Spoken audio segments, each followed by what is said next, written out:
So one of Jacob's sons finds a wife for his son, and that son is being very mean and bad and whatever to his wife.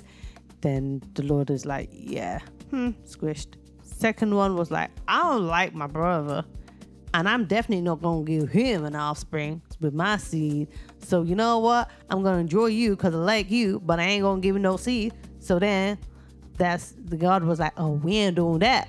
No. Tamar. Mm-hmm. Genesis 38. And I knew it was Judah. I knew it was from Judah. Quick break down the story. Okay, Quick cool, break cool, just to cool, confirm cool, that we cool, read the cool, Bible. cool, True. cool, cool, cool, Okay.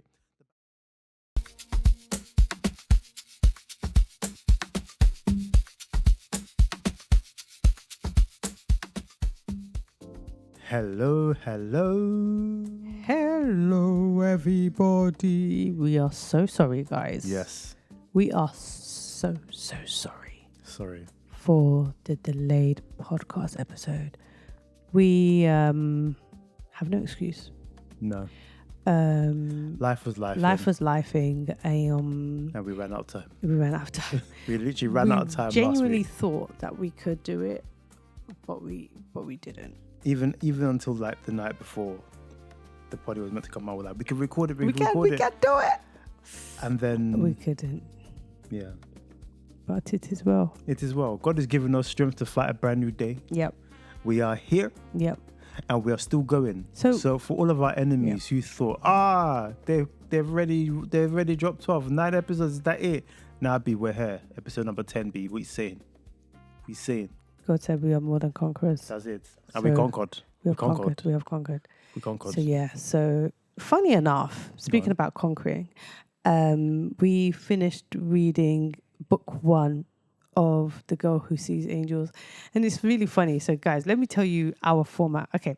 I like the fantasy heavy books. And it's not fantasy. Hold on a sec. I wouldn't call it fantasy. Here's the thing, because it's real life. Yeah. Like it's biblical. It's very clear that, we have angels around us. Yeah. There's a spiritual realm. There's a physical realm. Here's what it is, isn't it? And this is the thing. It's like, I was actually listening to the Diary of the CEO, and it was like this really wacky guy.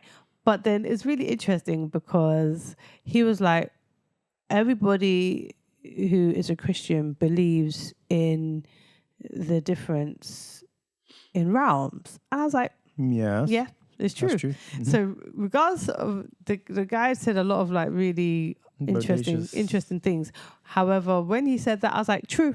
It's true. Yeah. And the thing is that when you read loads of these books or you watch fantasy stuff and they're traveling through realms and there's people that have managed to create portals and things like that.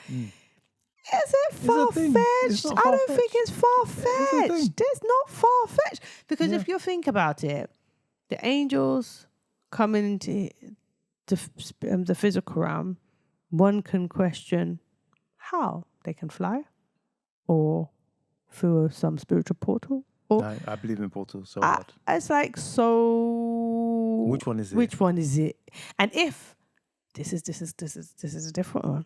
If the angels are coming through the spiritual portals, then would you say, because when we were reading Rebecca Brown, she was talking about how the people that engaged in a lot of that spiritual the witchcraft and stuff like that, they allowed themselves, they tapped into a part of themselves that they weren't supposed to be tapping into, that allowed them to do astral projection and all these type of things, and allowed them to even enter people's bodies. So one can argue, remember when we watched that show? I can't even remember the name of the show, but one can argue Which one? The one about astral projection? Yeah, and it really messed us up. Because basically, guys, this was completely different. Right? I can't remember the name of the show. Quick digression. I'm Googling it right now. Proper digression, because this is the thing about that show, it got Mike and us so messed up here that we were like, if for some reason, like I was saying to Mike if for some reason I all of a sudden start eating bananas, all of a sudden eating baked beans, just know it is not me. It's not God you. forbid, I rebuke it in Jesus' name. I don't eat bananas. I don't eat baked beans. Even the smell of baked beans, like, oh, I can't do it. I just can't do it. Do you know the funny thing? I had a dream. It was not me. I was like, it was not me. I had a dream. I was telling Blessing the other day. It was you. God forbid. But it wasn't you. Because he's like, you made breakfast. I was like, okay. Mm-hmm. And then you had like a big bowl of baked beans. I was like, can't do it. Sorry, guys. And then sorry, because I'm like visually, no, I can't. It was a dream. It's okay. I know. It was a dream. Hold on a second. It was a dream. I need a moment. Right. The film was called. Oh my gosh, sorry. By the way, the series is called Behind the Eyes. Yeah, sorry. I don't know. Wait, it actually made me feel sorry. Sorry, guys, if that's actually made you feel dramatic. Sick. I'm so sorry. No one hates baked beans like that. I'm sorry, but if the gagging has made you, I'm so sorry, guys. It's just. I mean, it's not like you puked all over the screen. No, but it's just the sound. I'm so sorry. But yeah, my gosh. So I was like, yeah, you were eating the bowl of this item. You see how the enemy's using my face? I rebuke it in the name of Jesus. That wasn't me, and I was like, I realized it was you. Because then I went in the dream. What are you doing? And who are you? Thank you. You then see, I woke up. Correct husband, correct questions. That's it. And I woke up. Correct questions. This is the thing, yeah. And I rebuked that spirit. Rebuke it! Because I'm not trying to be funny, but that is why are they using my face to do rubbish? To eat baked beans. Eat baked beans. And bananas. And smear some... Oh, God forbid. Anyways. God forbid. I don't want you to go. God forbid. Sorry. God forbid. Sorry. God forbid.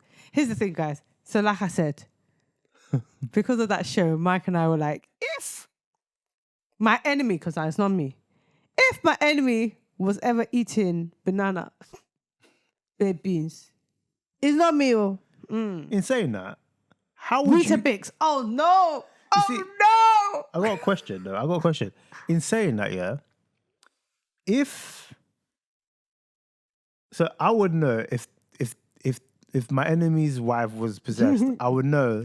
My enemy would know that is not his wife. Mm-hmm. But how would you know for your enemy's husband if it was your enemy's husband? Here's the thing. It's difficult because you eat everything. So I will have to look at certain... I'd have to ask some trick questions. But then this is the thing, is the enemy's very cunning. You can't even... I was going to even ask what the trick questions were, but that's how we'd be given the code. Yeah. No, we're not putting a code there. You think we were born yesterday? Rubbish. I'm joking. I wasn't born yesterday. No. 37 years ago, I was born. But that's so true. Because you literally eat everything. It wouldn't be food. It would have to be mannerisms, behavior, points of view. Like, I would have to kind of like... Maybe if we can't give out the cue. We can't give out the cues. Nah, man. Can't give out the cues. You see? Yours is obvious. Yeah, mine's obvious. Mine's obvious. I never let them know the next. I'm unpredictable, you see. Yeah, because the thing is with me, food is an easy tell. And that I can't do certain textures as well. So, for example, my brother brought some kind of clumpy thing for me to taste. Do you remember that one time when he came with like this? It's like bubble tea thing. Oh, I love. He was like, Bless is not going to be. He was like, Bless is not going to be able to eat this. I'm surprised he drank it. To be honest, I'm surprised he drank it. I'm so surprised because my brother and I are very similar when it comes to similar, like, super fussy eaters. Yeah, but he was like, Blessing, there's no way Blessing going to be able to drink it. And I looked at it and I was like, hard pass. Hard pass. You looked at it, you're like, but it's pink. But it's strawberry. Hard pass. The fact is, I see something floating. I don't want to. Like, Mike was like, oh, you need to try the bubble tea. Ah, my gosh. The bubble tea is everything. Listen, yeah. The thing I like about bubble tea is, yeah, I can't even describe it because it's just going to sound so off. But I like bubble tea. I can't do it. And everyone who likes bubble tea knows what I'm talking about when it comes to bubble tea. I just can't do it. Oh, I can't do it. I can't do it. We need to deal with this. No. We need to therapize this. How about no? How about I'm an individual? What was it about bubble tea? About those textures? I can't. That you just couldn't do? How about I'm just an individual that doesn't like bubble tea? That's very simple. Okay.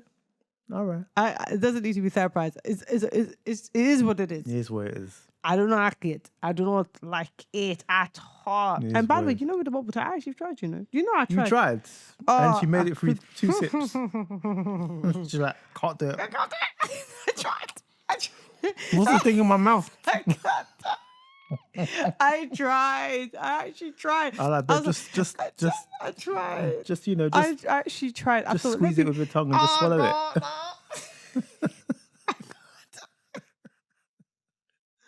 Sorry, babe. Sorry. I actually tried, isn't it? She tried. No. To be honest, I give her that. Thank you. I give her that. She actually did try. I actually tried. She tried. I actually tried. And it just wasn't for her. And it's fine. I can accept that she don't like bubble tea because she tried it. I actually tried it. I actually tried. I guess just like you tried baked beans, just like you tried Weetabix, just like you tried bananas. It's a no. It's a no. It's a no. But are there certain... Actually, no. Let's not reveal that. No. But you know it's a no. It's a no. It's a hard pass. Hard pass. It's okay. Well, let's go back to the digression. Where did we digress off? We were talking about... We were talking about the book. Yeah, the book. The girl who sees angels. Who sees angels. And we're talking about our structure. Okay, Go on. yeah. Okay, cool. Because Bessie likes heavy stuff. Okay, so I like... You say heavy stuff. I like... real stuff. I like real life, okay? I like to be equipped because at the end of the day... fiction based on real life. Yeah. I like real life. You know why? Because, right, people perish for a lack of knowledge. So. Just saying. This is Mike's structure that he has imposed, and I appreciate. I have knowledge, though. That's the thing. I have knowledge. Yeah, by the grace of God, because there's always knowledge for us to attain. But okay, so this is the structure that Mike has imposed. But I suggested, and you agreed. Okay, so I just moved my mic over. Okay. Yeah. So he's imposed it. So it was suggested because we like one of the things that we love to do together is to enjoy a good audio book together. Good audio book, because especially with a good narrator. Yeah. So when we're working, we'll be listening to a good audiobook. Yeah. So we have to collectively agree what we're listening to because we're both listening to it at the same time. You know, because we basically work together. We work together, isn't it? So yeah, I thought it was only fair. Just like you're in the office and you listen to the radio, everyone listens to the same music, right? Right. Everyone just has to pick a radio station and just stick to the radio station, or pick the Spotify playlist and add all of your... Or they put the headphones in and ignore and be antisocial. And be antisocial, but we're not antisocial because we like each other, you see. Yeah, we like each other. We like each other. So this is the structure that I appreciate it. I do. Yeah, I do appreciate it. It's a great balance. It's a good balance. So this is what he does. He said, we must listen to the hard and heavy stuff that I really enjoy. Mm-hmm. The real life, fiction based on real life. Yeah. But then we soften it up with some romance. Mm-hmm. Something fluffy. Something just to lighten the mood, you know? Something to make you go, no. So, for example, we finished listening to The Girl Who Sees Angels. Mm-hmm. Now we are listening to a book called Not Exactly Mr. Darcy or something like that. Yeah, so Blessing found the book. Yeah.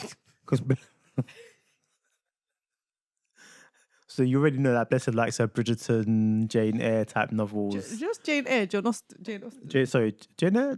What is that? You said Jane Eyre. Is it not the same person? No? Okay, sorry. Oh. Jane Austen, Jane Eyre. She likes the type of novels.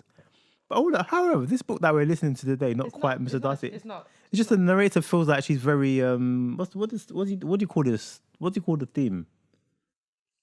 The theme of the book. The books you like. The old school Regency. The author sounds very Regency. She's very posh, and even though she's trying to put on an Australian accent and failing horribly, I think at some point she's just given up. Yeah, she's now just English. Yeah. But it's a decent book. It's actually a decent book. It's actually a decent book. And then before we listen to the girl who listens to tattoos. Oh God, kilo shit. Sorry. What is this? The girl who sees angels. Sorry, I clearly got mixed up by another similar title. Okay, yeah. So the book that sorry to interrupt, Jade, babes. Yeah. So the book that we're currently listening to is called Not Exactly Mr. Darcy by Caroline Miller. Christian author. That's Christian romance. Yeah. I like a bit of Christian romance. I like. You know, one thing about me is I like a bit of love, isn't it? Yeah. I like a love story. Yeah. You know, or thriller. It's one of the two.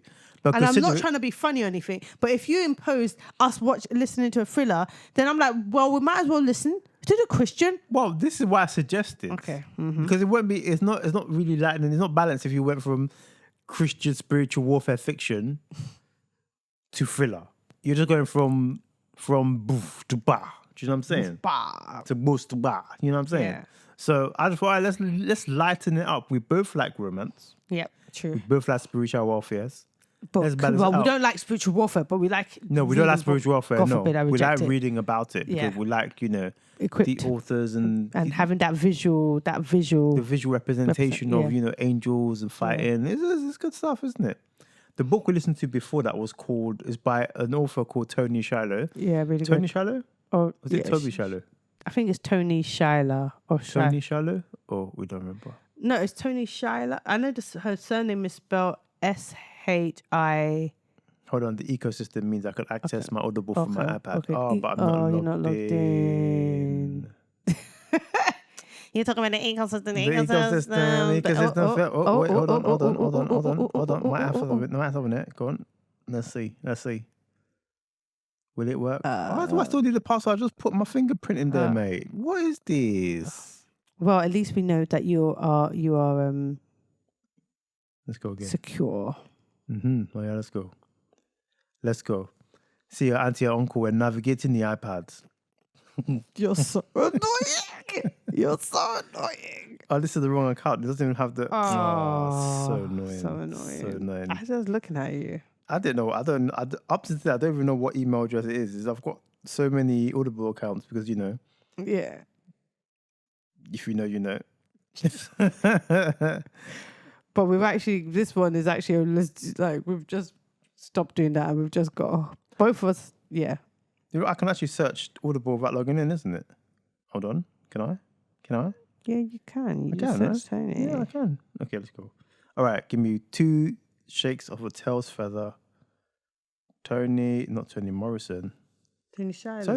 Toni Shiloh. And the book we read was The Love Script. The Love Script. Now, in my opinion, it's not her best work. That's my opinion. You didn't enjoy it? You didn't enjoy it? I just felt that the storyline was just a bit lacking. I just thought it was unrealistic. The quality is not there. I just think it's unrealistic. This guy really, to spoil it for you, or not to spoil it for you, but it's about this 2 people who were caught on social media by paparazzi, and this guy is a established actor who's just declared that he's a Christian and he's waiting for marriage, for celibacy. So you know how it goes. And then the other character, she is his mother's hairdresser, and for whatever reason, she's about to fall over and he catches her. But there's a paparazzi around the corner that snaps a picture of her, so it looks very romantic. And so, before it goes out to public, they have to now fake a relationship. I didn't believe in the storyline. I just don't think it was realistic. You know what I mean? I know it's fiction. I know there seems to be some element of whimsicalness to it, but I just feel like, I don't know, Toni, man. I don't know. It wasn't your best work, in my opinion. Like, when she made, In Search of a Prince, that was a good book. Still not realistic, over. But here's the thing, but I think it was more realistic than... What makes it not realistic? Anybody who reads that book would be like... No, was she not in line to a throne, an African throne? To be honest, it's not realistic. It's not realistic, true. man. It's true. Here's the thing, right? It was very Wakandan as well, but... Maybe I'm just thinking, it wasn't really Wakandan at all. It was quite Wakandan. But here's... There's no action in it. No, what I mean by Wakandan is the African... You think that's where she got inspiration from? Like, I'm going to create an African... Wakanda, Here's the thing, right? Maybe I'm just expecting too much from Toni. Maybe I should just accept that's what she writes. You liking romance books, I don't think you've ever really sat through, that Wakandan type one. Many romance books with you, though. I feel like they're all the same. Like I said this to Mike because Mike was like, "Oh, we need to break it up. Let's do the whole." No, but the romance books you listen to, the Regency ones, are crazy though. Yeah, they are crazy, but they're all still kind of. But they're quite realistic though because of the time. That's the guy. acting inappropriate to thinking he's gonna, woo the lady and, get it. Yeah, I get that. He's a rake. He's a rake. Proper rake behavior, but I get it. It's so funny because now Mike's like, why is this? But like real life, by the way, real life stuff, he'll be looking at me like, that's so rakish. It's proper rake behavior, man. And I could just tell. I look at him, I'm like, okay, you've been listening to too many books with me. Yeah, man. But yeah, I feel like the Regency books are all the same as well. But this one, I actually really enjoyed the one I've been listening to. It's not exactly Mr. Darcy. I don't mind it. I'm not too. I don't mind it. Yeah, it's not bad. It's okay. It's okay. It's all right. I mean, I would like some flavour. It's not moving. Or, I like some melanin to it, but God has made everybody. What I mean? The story's not moved. I'm not moved. I mean, by nothing's the story. happened to her. We've listened to how many hours by now? There's no action yet, bro. She's not even feeling hot and bothered, or he's not feeling hot and bothered. All he's just thinking about her. But this is the thing. Even the Shiloh book that we picked, there was no excitement. Here's the thing: like we're not trying. I mean, she got into a car crash. That was like the most exciting part of the thing. Yeah, it's true. I feel like when we're listening to Christian romance, we're not necessarily looking for, oh my gosh, I just can't believe I can't live without you. No, because a lot of the time, like even the Toni Shiloh book, the foundation of their relationship was purely based on Christ. Like he was like, what's your relationship? It was based on a lie. Let's be honest. The foundation was a lie. It was a lie. And then they got but convicted. They both happened to be Christian. And then they had to, And then they were both going to go and confess on social media because that's what you do. Yeah. And then it was happy, and now she's pregnant, and they live happily ever after. That's not how it ended. She got pregnant. No, sorry, I mixed up one of the other romance books. The other romance books is you get to the prologue. The prologue. Prologue. Oh, this is a snippet. Prologue. Oh, the sun was shining over the city blues, and they're playing on the grass. And I was like, hey, La Contra. Not La Contra. Who's that? La Contra, Laquan. Oh my gosh. You can't even say it seriously. Get down from there before you hurt yourself. My 2 children look back at me. I was like, oh, she's got children now. Whoa. And then Octavia came and gave me a kiss on the forehead. Like, oh, she married Octavia. Of course he did. Of course, he's only been pursuing her the whole book. It's only right that the author made them get married and have 2 kids. They even had 2 kids. That's how far down the line she went before she brought us back into their world. 2 years, at least 2 kids. It's so true. that's the script, right? Literally. But with Toni's book, the one that we just finished listening to, they were engaged in the prologue. Oh, they didn't get married? No, they didn't. They just they were just like, oh my gosh, I can't believe that I found out about your proposal on social media. Yeah, because that happens. And that was... Which does happen. That's realistic. Yeah. So that was the prologue. They said like, oh my gosh. And she's like, tell me about the proposal story. I don't know. Okay, well, Yeah. That was... And he's, by the way, you blame Mike for this. Hey, listen. He's the one that's making us read these books. I want to listen to admittedly The Girl Who Sees Angels 2 and 3 right now. Admittedly. I'm just looking forward to finishing, not exactly Mr. Darcy, so that we can get into the girl who has angels. Now she's the girl who has angels. Well, do you know what? I won't lie. I was listening to exactly Mr. Darcy today. I was like, why did I commit to this thing? Because it's not the best book. It's not the best. However, Blessing does have the knack for finding a good book. Don't blame me. But this one just wasn't. It's not your best work, isn't it? It's not given. This is the first time I've actually even listened to this author's work. So we're both testing out. We're just giving her a chance. So we're going to commit to the end. We're going to commit to the end. Because you like... I've already said live on Instagram. I'm happy to skip to The Girl Who Has Angels. Oh! But, let's give her a go. She might warm up. No, but... She might warm up. We'll let you know. No, we've started this book. Well, let's finish it and see what happens. How many hours do we even have left? So? Oh, Lord. Let me see. Many hours? Let me see. While Blessings checks that, I wanted to discuss something with you guys real quick before we jump into Bible study. 2 hours, actually. 2 hours? Just 2 hours left? Yeah, just 2 hours. Wait, 2 hours has passed by and nothing has happened yet? Oh, more than 2 hours. We've listened to this book. 2 hours left. We've only got 2 hours left, and the book, I think the most adventurous thing is this man fell off the ladder for no reason. That was it. The The book was like 7 hours. What? What's happened in 7 hours? That is a waste of book. I say we move on. She's failed. I give the way I listen to these books, I give them 4 hours max to get to the point. 4 hours.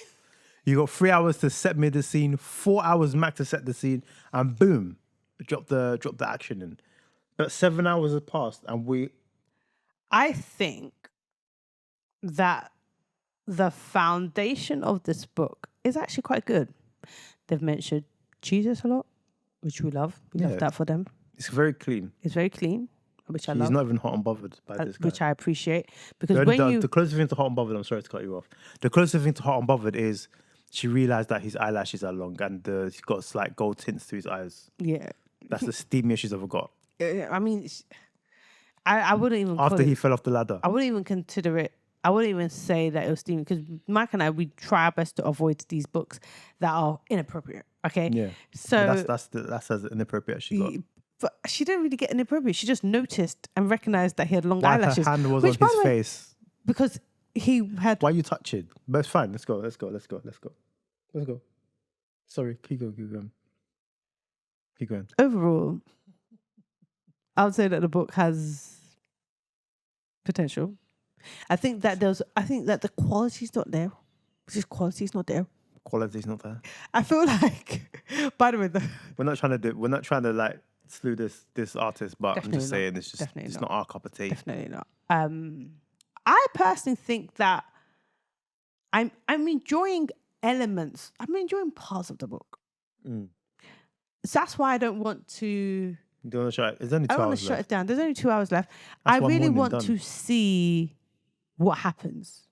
If they don't end up getting married in the prologue, I'll be very annoyed. Do you know why I'm skeptical that they won't get married? I think they might get engaged. Is because in the book is actually quite sad when you think about on the terms very, of it. very sad. His first wife ran away. Yep. To another man while she was pregnant with his child, and then ended up in a car crash. Very dark. Very dark. I'm like, yo, where did that come from, bro? And he's the one who wanted us to start stuff. I didn't find this book. We already see spiritual warfare all over this book. You know, Me personally, like, I'm already looking at it. I'm like, romance, where? Because I'm looking at this man's life and there's spiritual warfare. You can tell that he's under attack. Hey. He's the man on the attack.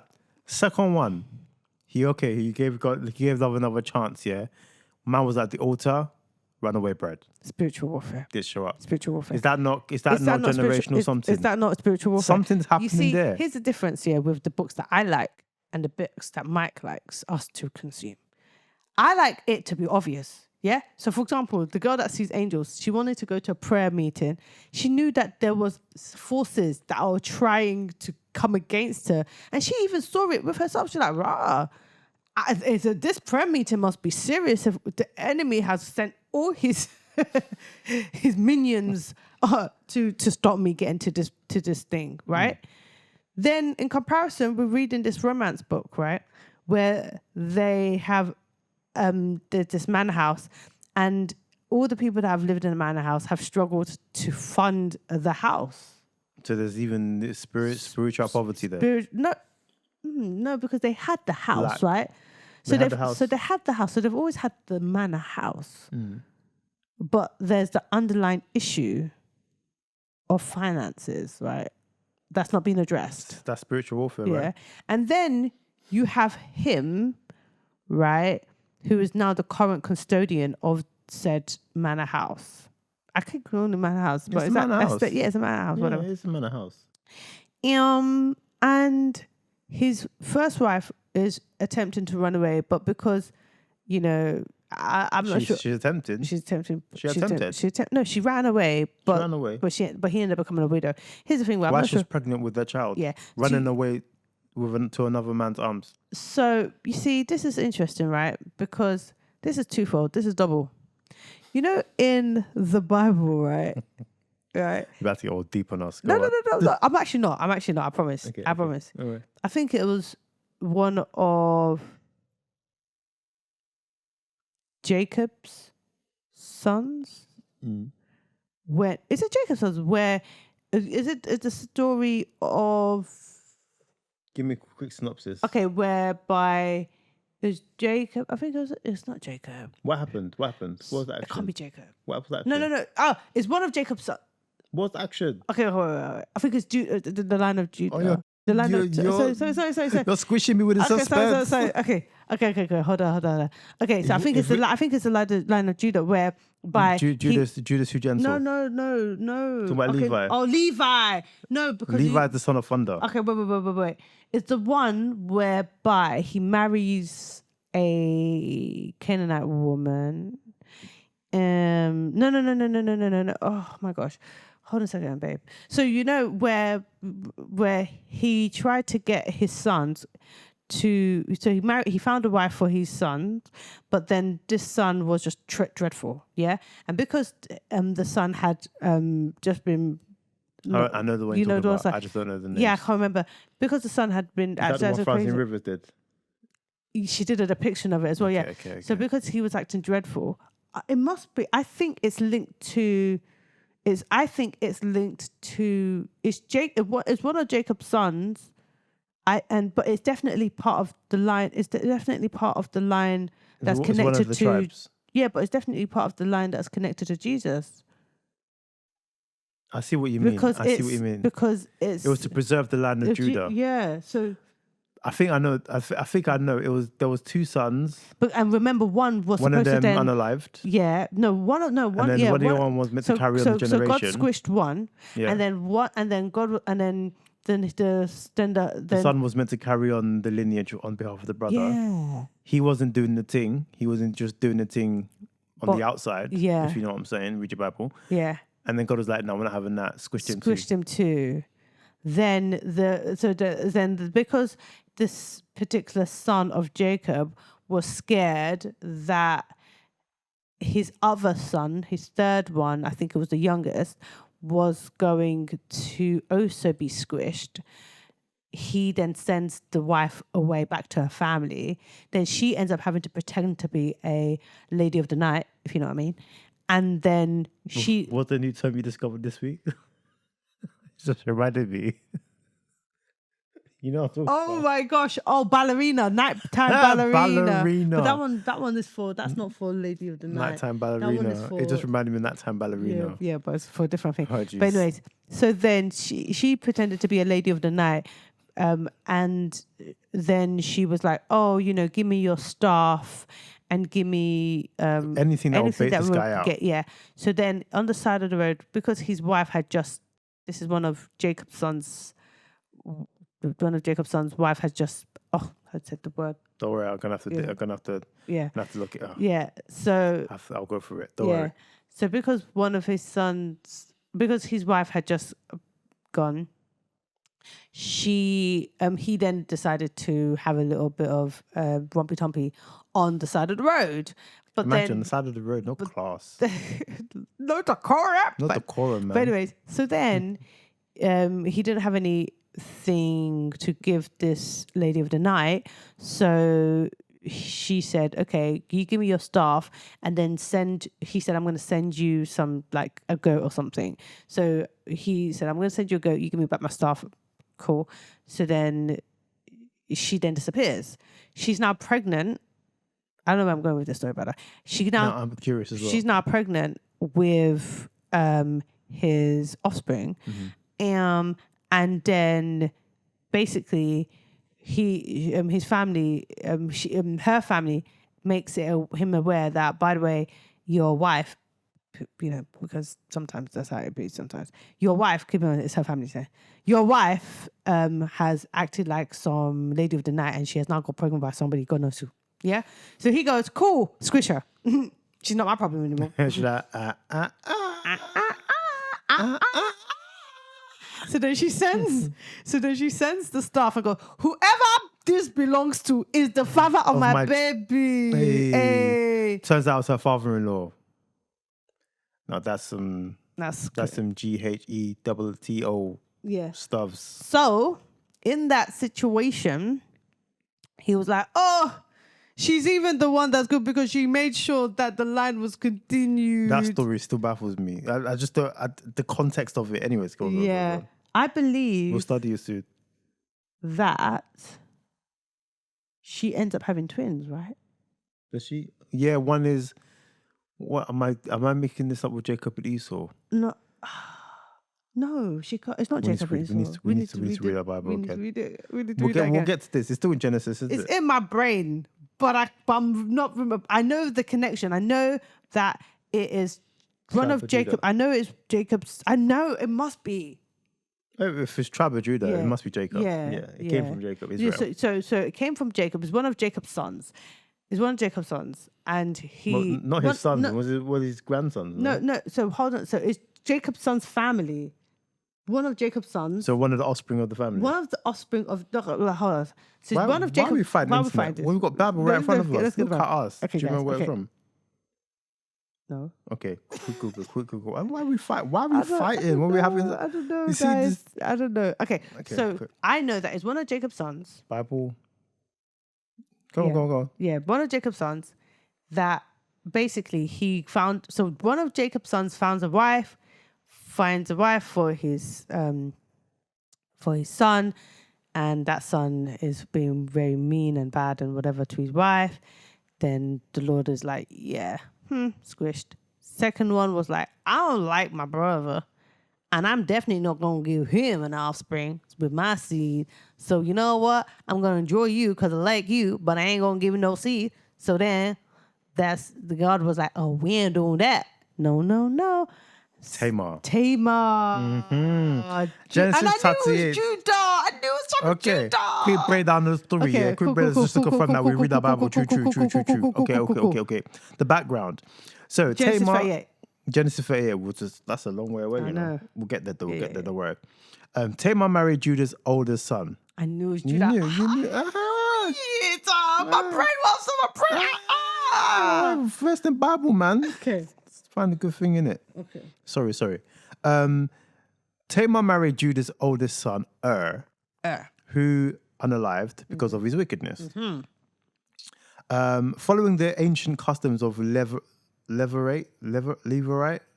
Oh, what's that word? Levirate marriage. She married Judah's second son, Onan, who also got squished. Judah sent Tamar to her father's house, promising she would marry his youngest son, Shiloh, when he was older. Oh, that's peak fam. Anyways, the deception. Years passed and Shiloh grew up, but Judah never intended to let Tamar marry him out of fear that she was cursed. Realizing she was abandoned, Tamar took matters into her own hands. Juicy. This is what gets wicked. She took off her widow's garments, covered her face with a veil, and sat by the road disguised as a lady of the night. All right. The encounter. Judah, passing by and not recognizing her, prepositioned her. As a pledge of payment, Tamar requested his signet ring, a cord, and a walking staff. She became pregnant with twins as a result of this encounter. The exposure. 3 months later, news reached Judah that his daughter-in-law was pregnant and acting like a lady of the night. Enraged, Judah ordered her to be squished. All right. The resolution. As she was being brought out to be punished, Tamar sent Judah his staff, cord, and signet ring with the messages, I'm pregnant with the man who owns these. Why? So Judah recognized his own personal items and admitted his guilt, acknowledging that Tamar was far more righteous than he. Tamar gave birth to twin boys, Perez and Zerah. Remarkably, her son Perez is listed in the genealogy of King David and of our Lord and Savior Jesus Christ. Where were you landing? I don't know where I was landing with it though, because it took me so long to get to the point. And then was this linked to our romance books? Yeah. Or the fact of spiritual warfare within the books that was not quite uncovered? I think so. But now I can't remember. It's gone. Oh, it's gone. There you have it, man. Are you sure? It can't remember at all. Hold on a second. Let's give it a sec. I'm thinking. Good, we'll fight it. We need to remember we have internet right here in the lap. Yeah, I know. I don't know why we was fighting it. Just fighting it. Okay, so is it that I need to remember that was Tamar, sorry, and Judah. And I knew it was Judah. You knew it was Judah. I knew it was Judah. Okay. I was the one that was wrong. You were right. Okay. So maybe the point I was making was related to We await suspense. Maybe the point I was making was that all books are about spiritual warfare anyway. Everything, maybe. But you know what though, yeah. The point that that's also come to mind was the fact that there was so much resistance to trying to get to our Lord and Savior Jesus Christ in that particular situation, right? Whereby his sons did not do what they were supposed to do, right? And then you look at, for example, the book that we're looking at with the girl who sees angels, whereby she has where she was just trying to go to a prayer meeting and there was resistance. And then we look at this book with not really Mr. Darcy. I'm very curious to see where you're going with this one. Wait. I'm not going anywhere deep, I promise. I'm just curious. And then you look at I'm not going anywhere deep, yeah. And then you look at the overall picture of that the family structure and how he has what's it called? His wife went off and she was squished, right? You see, in that situation, the Lord was not happy with what his wife had done. So let's just assume, because this is obviously because you've picked speculated. It's speculation because obviously you've picked us a fluffy. Oh, I picked us a nonsense. Do you see the ideas of what we have different ideas of fluffy? Yeah, the book. Okay, mine was fluffy. Okay, so this book. I'm just saying. This book was supposed to be fluffy, right? And then it was supposed to be fluffy. So on her way to running away from her husband, it was basically God did an to her. Oh, you're saying God squished her? Yeah, God did an to her. But if we were reading the girl who sees angels, it would have been obvious that God did an to her.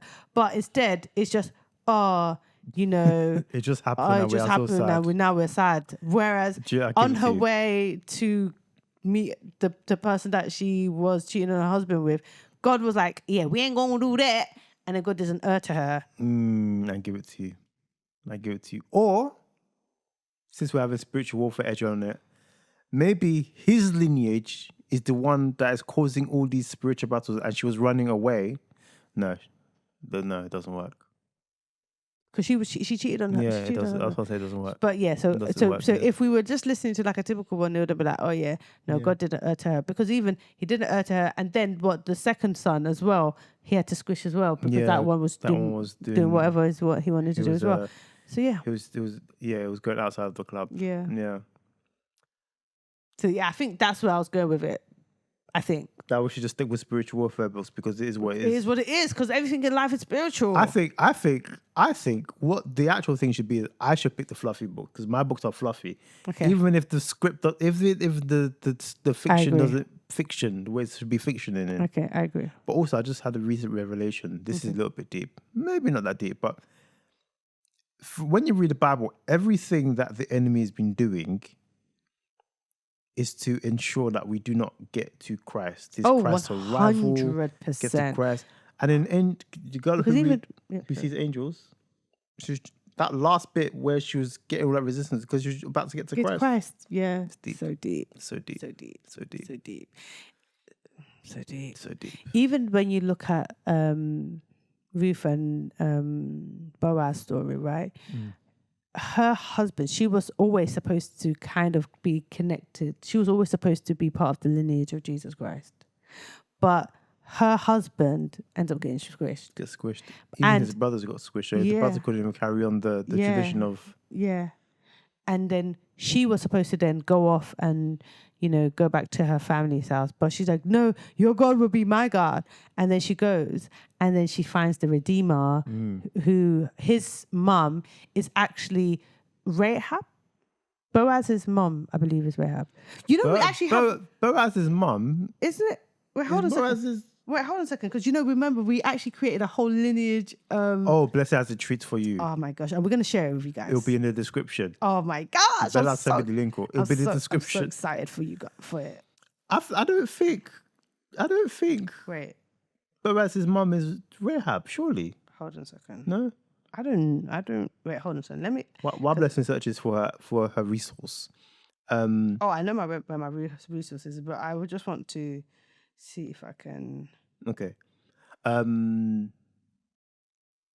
we also discuss that Ruth, was it Ruth? Yeah. Ruth was a Moabite. No, she wasn't. Was she not a Moabite? Bruv, Ruth was a Oh. Moabite. God bent the rules for her, fam. I know that she was king. Hold on. Oh, wait. Let's look. Was Ruth a I could be wrong though. Now I got that in my mind. There was I a don't think liar. so. She's king, though. Surely. Yeah, I read my Bible, man. Oh. Ruth was a Moabite, bruv. We know about the Moabites, right? It's interesting. God can use anybody. Even a Moabite. He can make a Moabite brand new. Yeah, so He can make you brand new too. Boaz's mum was Rahab. Oh, for real? Yeah. You see, the most unlikely source. Yeah.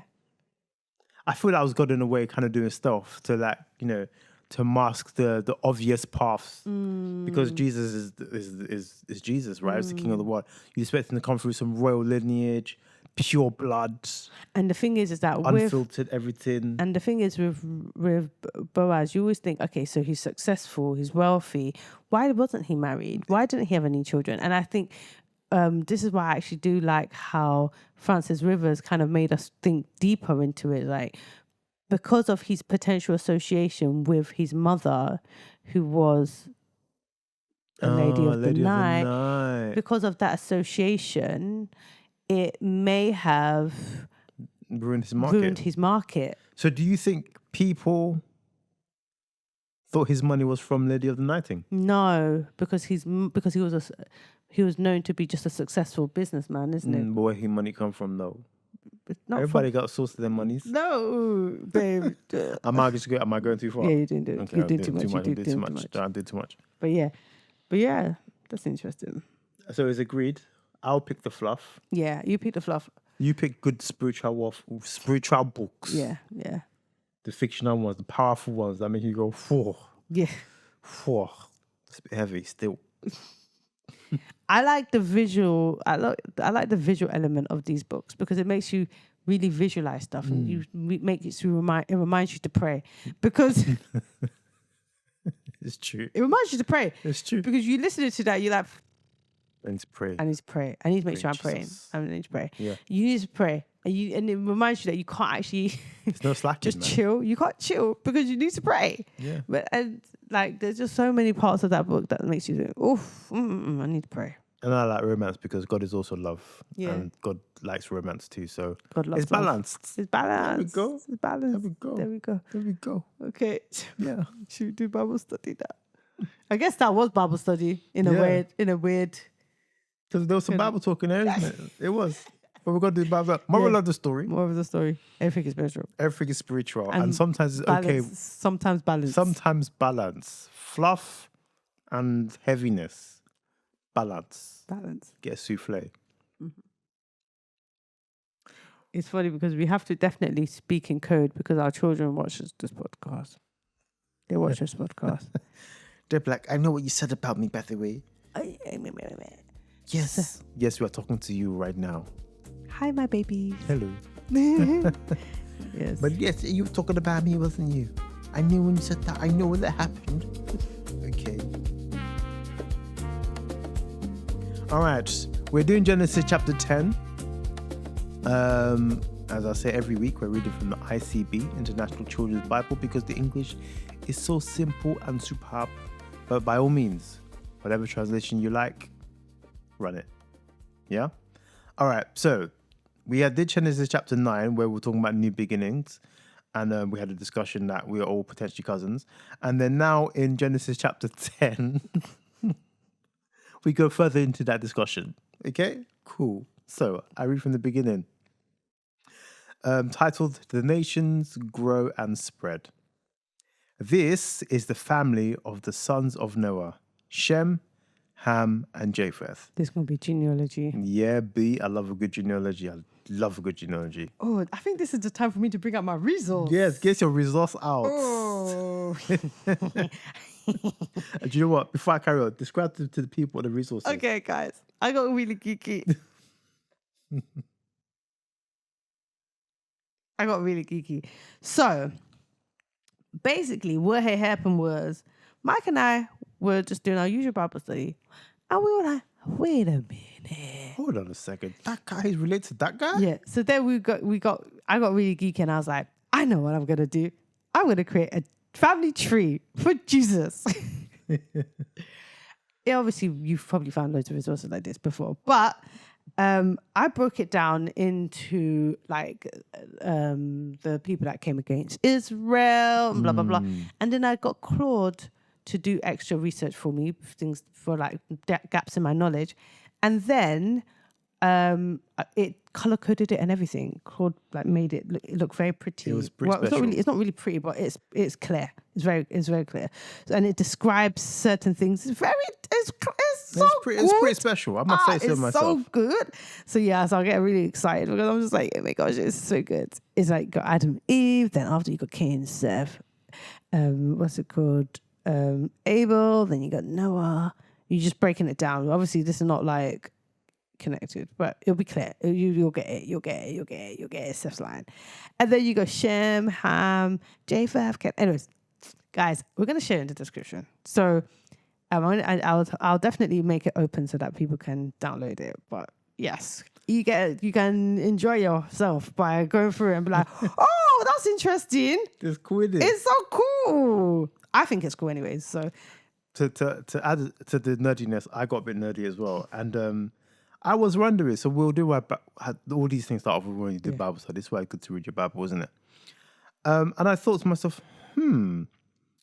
So we were in church one day, and our pastor was describing how Moses was a descendant of Levi, and how Moses was just a hothead, basically, right? And I was like, that's just so interesting. I wonder if you can decipher who came from what tribe based on the personality trait. So what I did was I used Gemini.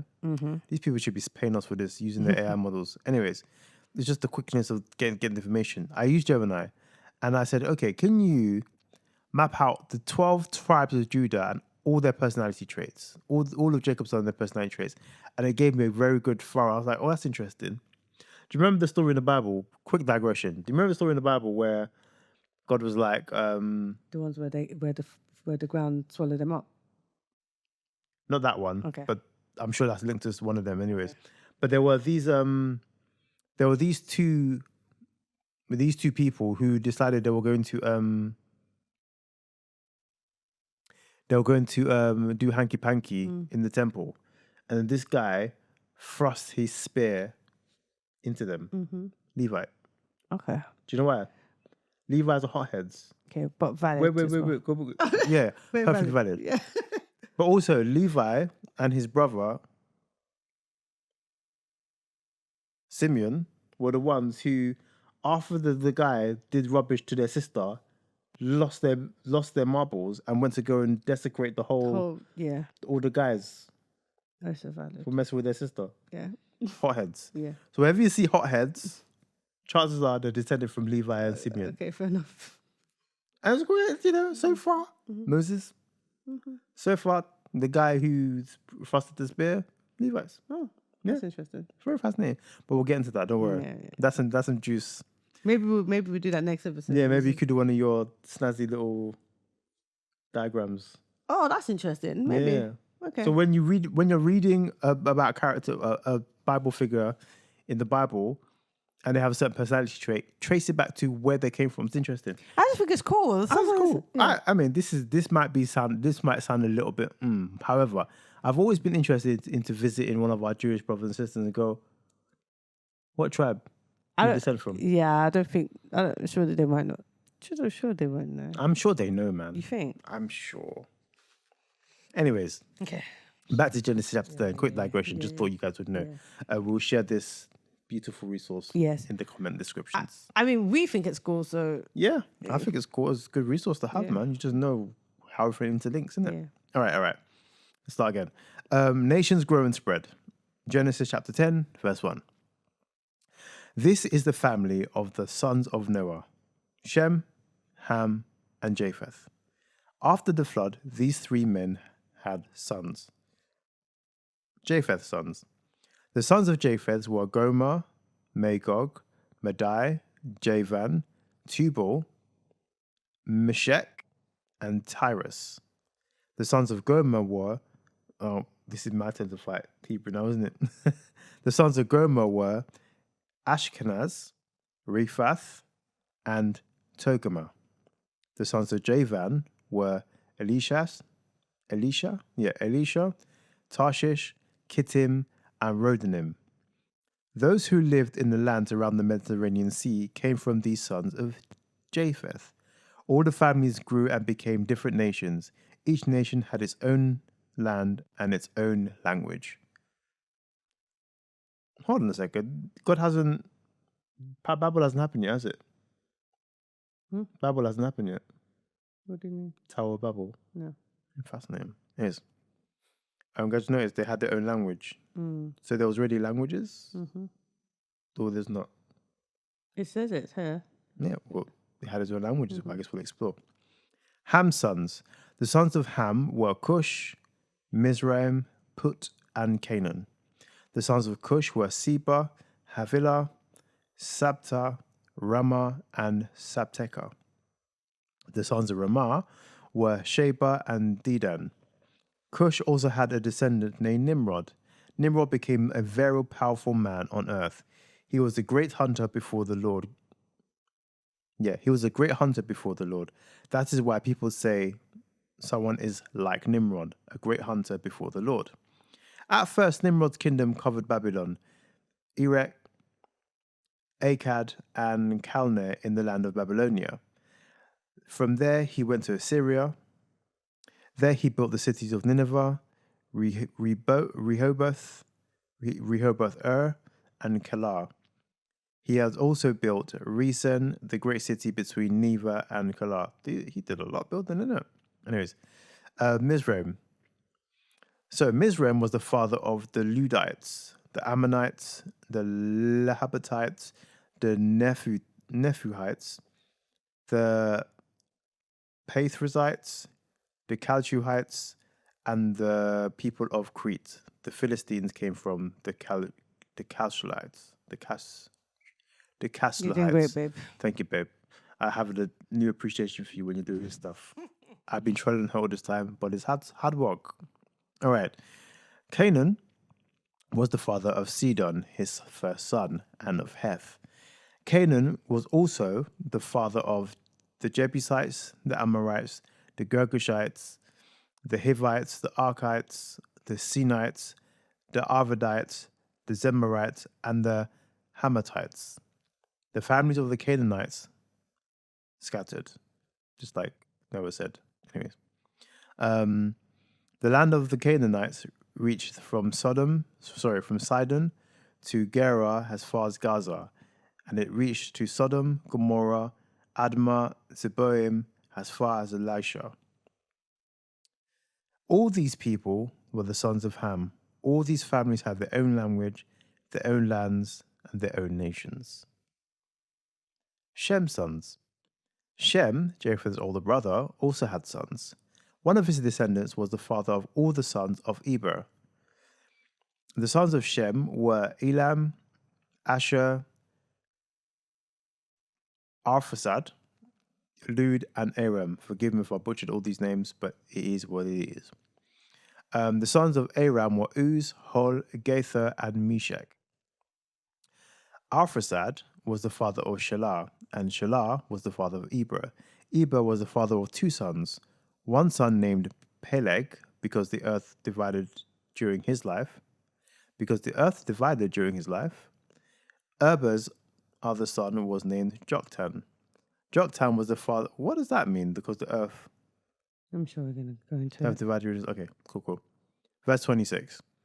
Joktan was the father of Almodad, Sheleph, Hazar Maveth, Jerah, Hadoram, Uzal, Dikla, Obal, Abimael, Sheba, Ophir, Havilah, and Jobab. All these people were the sons of Joktan. These people lived in the area between Mesha and Sephar in the hill country of the east. These are the people from the family of Shem. They are arranged by families, languages, countries, and nations. This is the list of the families from the sons of Noah. They are arranged according to their nations. From these families came all the nations who spread across the world after the flood. And you know what that means. Just accept it. Okie dokie. Okie dokes. So let's go to the Hebrew. We already saw him struggle, so Don't worry, we do this together. it is well. We do this together. So Toldot, I pronounced it as it looks, Toldot. It's spelled Toldot. The meaning is generations, records, or account. This one's in Genesis 10:1. Okay, accounts. Typical commentary. Genesis 10 opens with, "These are the Toldot of the sons of Noah." This word is the structural backbone of the entire book of Genesis. It appears 10 times in the book, acting as a literary hinge. What does that mean? That closes, I guess something that keeps it together, closes one section and opens another. It signals the narrowing of focus from the cosmos to humanity to Noah, and eventually drilling all the way down to one specific family line, Abraham. Interesting fact. Let's go.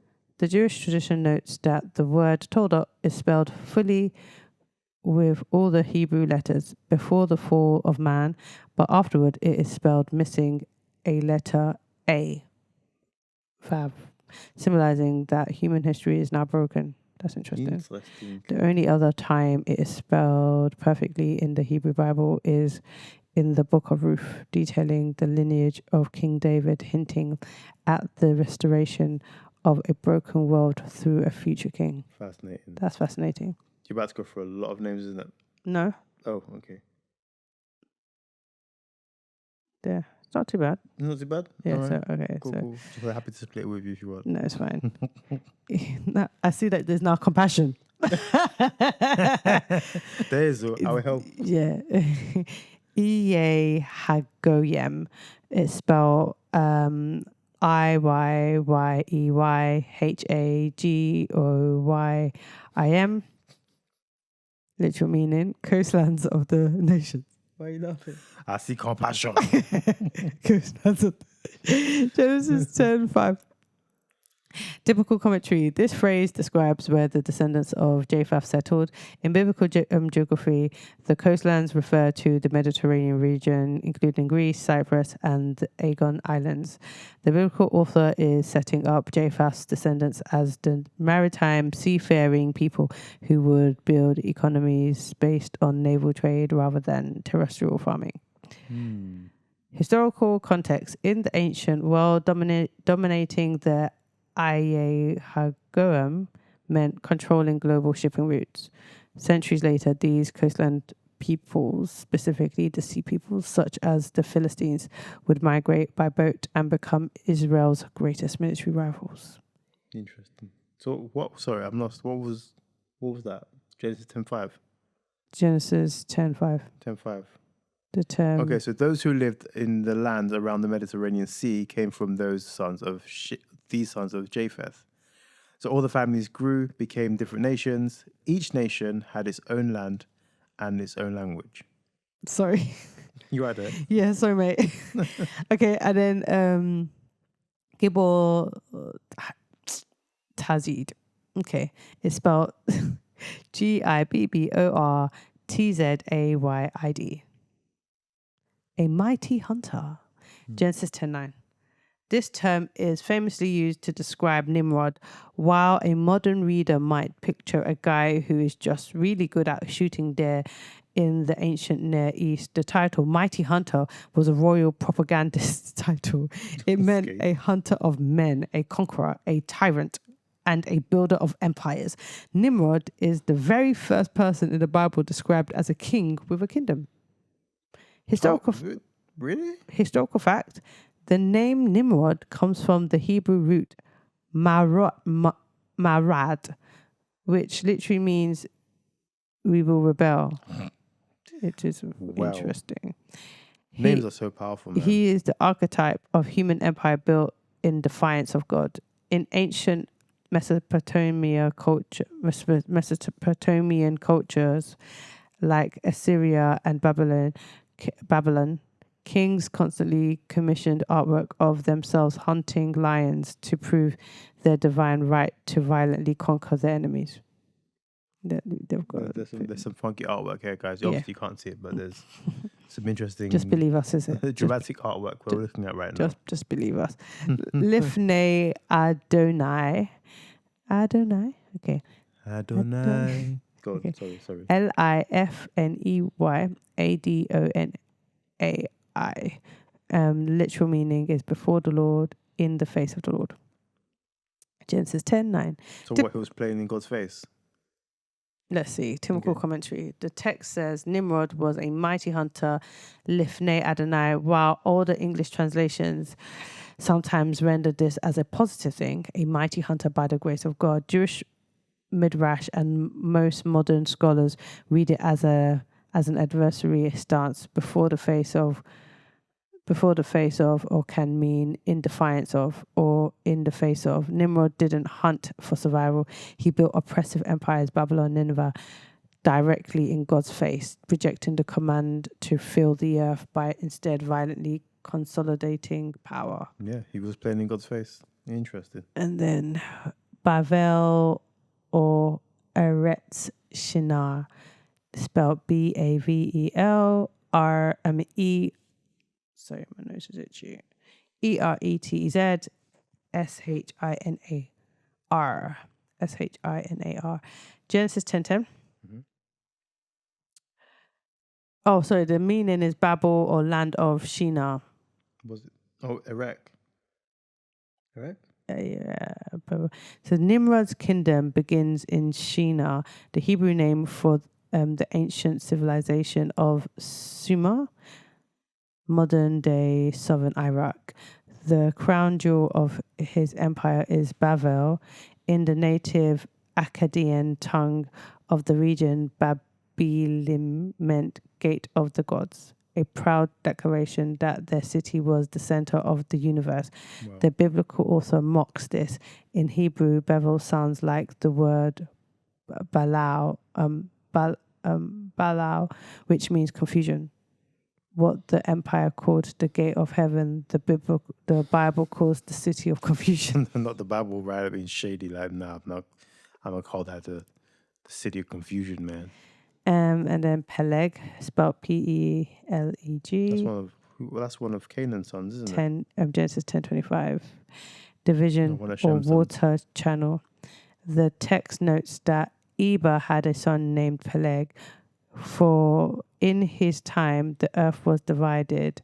Commentators debate. Remember, we were like, we're going to get to this. Remember, this is Genesis, because just before this, we said we were going to what did it mean that the earth divided during his time? Yeah. For in his time, the earth was divided. Commentators debate what this division means. The traditional view connects it directly to Genesis 11, the division of languages and the scattering of the nations at the Tower of Babel.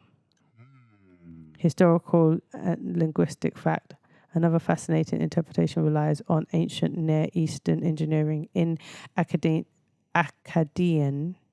the related word palgu refers to canals and irrigation ditches. Some historians suggest Peleg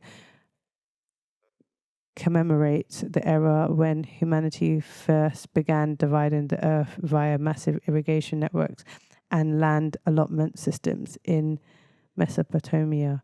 This agricultural technology is exactly what allowed empires to sustain massive centralized urban populations like Babel. Interesting. Tectonic plates, earthquakes, shifting, no? That wasn't in the works. We also have some facts, but you're interested? I'm always interested in facts. You can read it. Thanks. I see what you did there. Okay. It's not elaborate. Or Okay. maybe we go half and half. Oh, there's compassion. I'm joking. There's compassion. There's compassion. There's compassion now. There's always compassion, baby. All right. Genesis chapter 10, the table of nations. So, Genesis chapter 10 is much more than the dry list of names. It is a highly sophisticated, symbolic, and theological map of the ancient world. While the biblical text focuses on the lineage of and dispersion, comparing this chapter to historical evidence and extra biblical discarded or deuterocanonical canon. Wow, that's a big word, man. Deuterocanonical. Let me go again. You're doing great, babes. Deuterocanonical. You're doing great, babe. That's it. Deutero canonical text reveals how ancient renders understood geography, spiritual warfare, and God's ultimate plan for humanity. And there's a funky map here about the descendants and how they split through Asia, Europe. Wow, look at technology. Hold on. That's so cool. Just zooming in. Sorry, guys, you can't see this, but we can. These guys spread far, man. Look at So cool. Nimrod. Look at Look at all these cities. Wow. Wow. That guy was busy, yo. Okay. We shall see where you go with that. Anyways, the secrets of the 70 nations, the theological context. Traditionally, counting the names listed in in Genesis chapter 10 yields exactly 70 original founders or nations. In the Near East and biblical theology, the number 70 represents global totality and divine order. Yeah, you okay, babe? That's all right. I'm cool. I was just trying to capture my breath for the next sentence.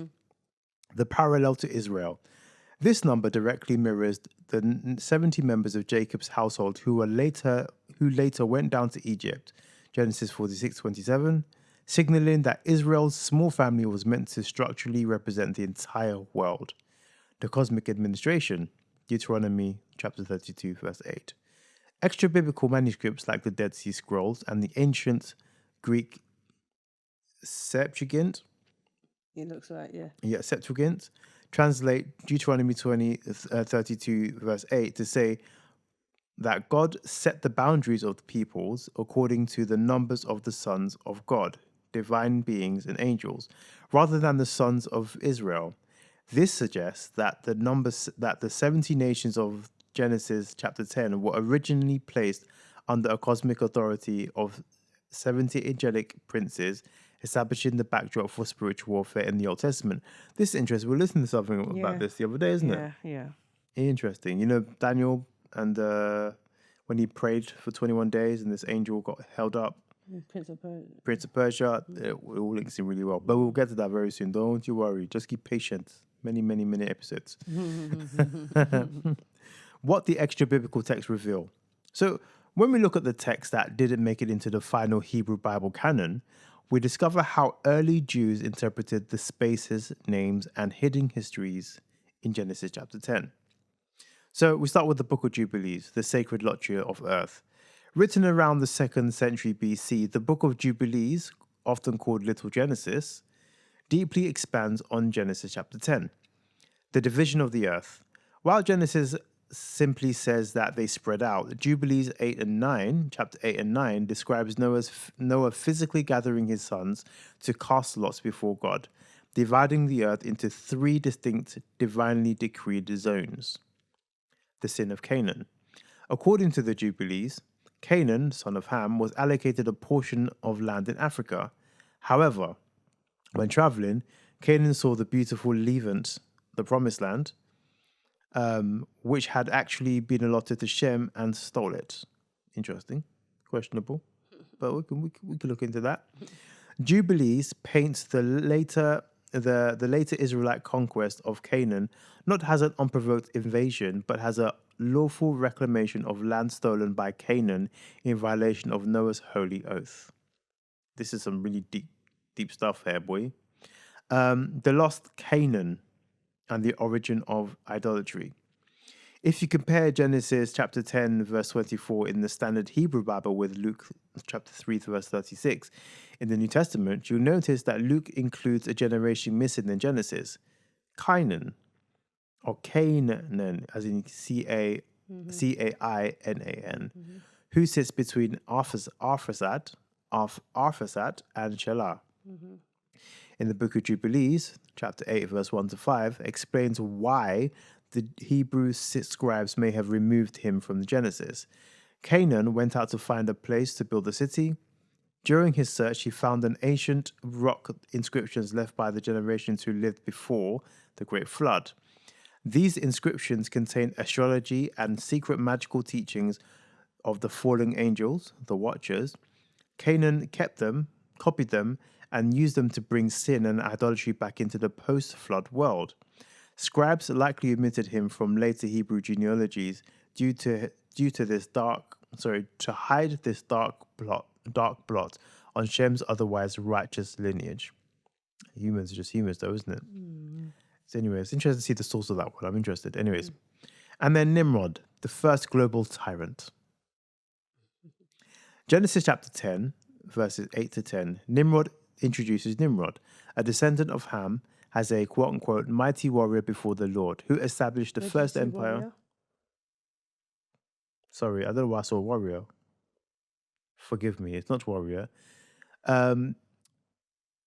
It describes him as a quote-unquote mighty hunter before the Lord, who established the first empire in Shinar, otherwise known as Babylon.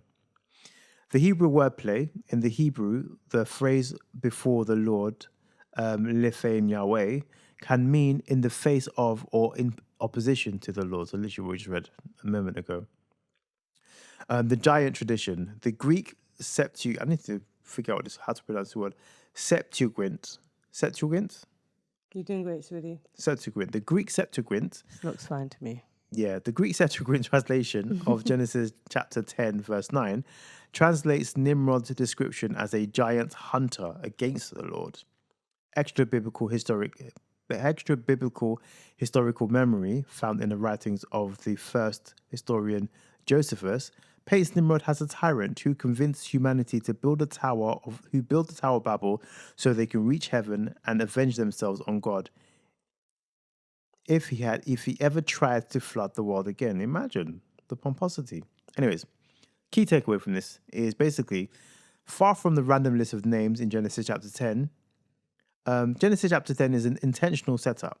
It shows a fragmented world divided by geography and language, establishing the global landscape of 70 nations that God promises to ultimately heal, bless, and reunite through a single family in the line starting in Genesis chapter 12. Abraham. Lovely jubbly.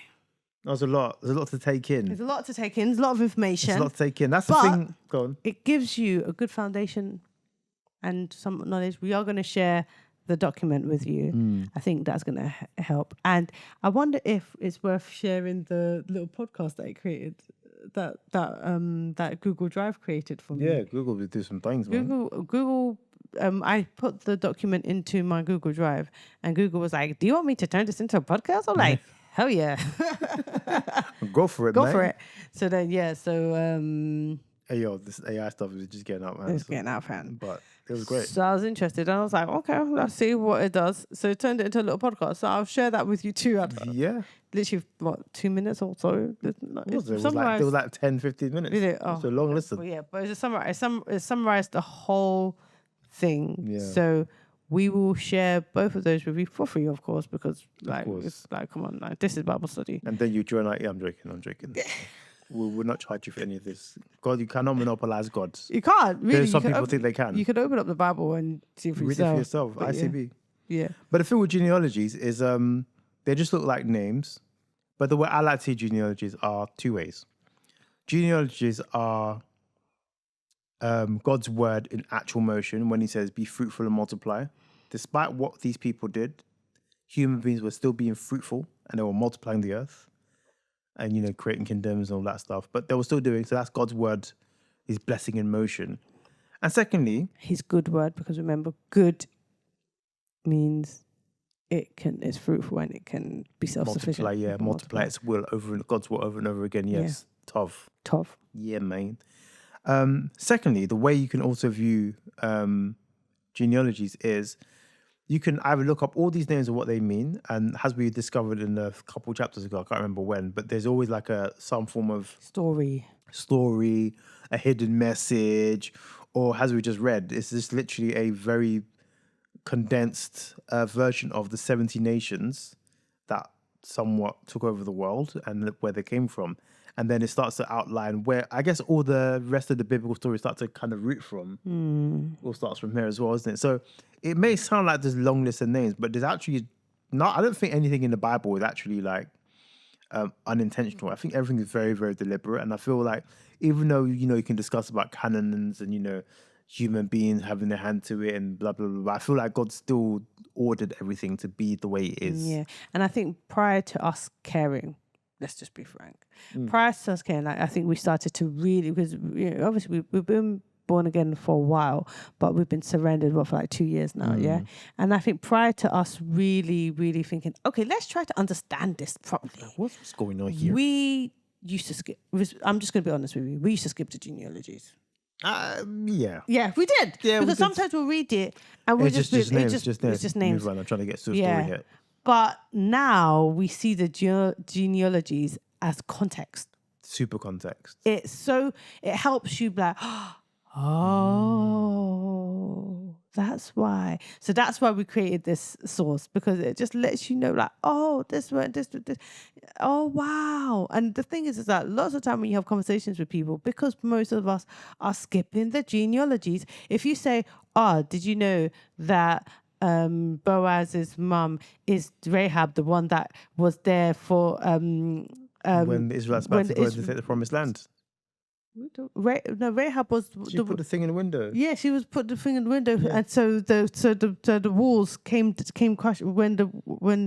That wasn't Jericho. No, that was not Jericho. Sorry, I'm messing up the story. It's when Joshua and his crew about to go into the land. Yeah. So obviously, everything kind of. It comes from somewhere. Oh, you got a thought bubble. I saw a thought bubble go bleep, bleep, bleep. I'm pretty sure that it's still kind of connected. What, to Jericho? Hold on a second. Go on. I think Jericho was an event that was close by, but I don't think it was. Because if it crumbled, how would Rahab survive? Hold on a second. She used to live in the wall. Yeah, it's true. Yeah, I think Jericho was close by. But yeah, don't be scared of genealogies. Embrace genealogies. Genealogies are good for you. Like your bananas, full of potassium. Okay. Yeah, Rahab and Jericho. Do you think actually? Rahab and Jericho are intricately linked. Rahab is the central human figure inside the city walls during the iconic downfall in the book of Joshua.